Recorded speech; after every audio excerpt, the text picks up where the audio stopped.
Out beyond ideas of wrongdoing and right-doing, there is a river. This hour of task, it's not just another episode. It feels like a fundamental shift.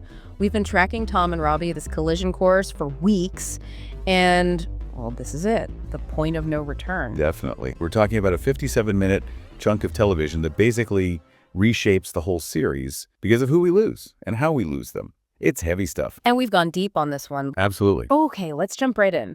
The episode picks up immediately. Like, zero breathing room from the last one. We're instantly back in those Pennsylvania woods. Exactly. It's like 4 different fuses burning at once. Tom, Robbie, the Dark Hearts, the FBI task force. Right, and only Robbie really knew the whole picture, the full scale of the detonation he was planning. His performance there was just magnetic. Oh, totally. His focus is razor sharp. It's personal. Totally. And that leads into this, 18-minute action sequence? Yeah, super intense. Yeah, Kathleen getting shot, Aaliyah's precision contrasted with the messiness. And that key moment, Robbie saving Tom's life. He sees Tom cornered, takes out the gang member, no hesitation. It felt real, didn't it? Right. And then that dynamic carries them right into the abandoned cabin scene. And this feels like the philosophical core of the whole episode. Right. This is where that Rumi quote you started with really resonates. Out beyond ideas of wrongdoing and right-doing. Because inside that cabin, those labels, good guy, bad guy, they just start to dissolve. So true.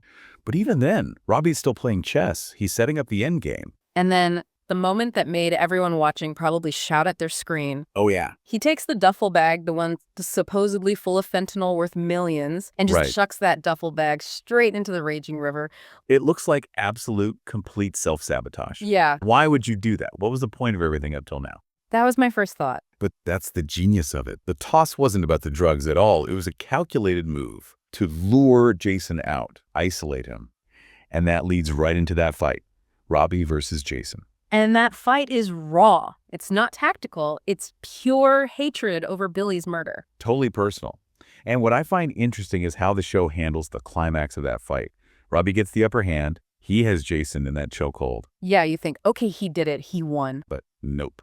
Just when it looks like Robbie's succeeded, Jason manages to slide that knife in. Yeah. So Jason escapes. Tom arrives too late, and we're left with Robbie dying in the back of the squad car. Right. There are no big, dramatic final words. It's quiet. It's reflective. And the way it's shot, that dappled sunlight. Yeah, it gives it this almost ethereal feel. And his final thoughts aren't about the violence or the plan or revenge.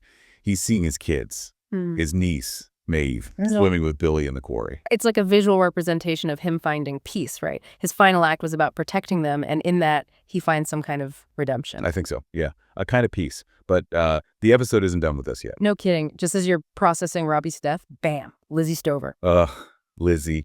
Her death is just gut-wrenching. And the irony is just cruel. She was finally hitting her stride, wasn't she? Trusting her instincts, stepping up, having that breakthrough moment. And then she's killed. Not by the main bad guys, but because of chaos within her own team. It's a total tragedy of, systemic failure. It comes down to Grasso, right? He fires his weapon near her. It ruptures her eardrum. So when Jason and Perry are making their escape in that truck, she literally can't hear the warnings. Devastating. It feels like more than just losing a character. It's like the death of potential, the death of the hope she represented for that task force. And killed by the consequences of the mole inside their own unit. Just layers of tragedy. So true. But then comes the twist. The masterstroke twist. The bag.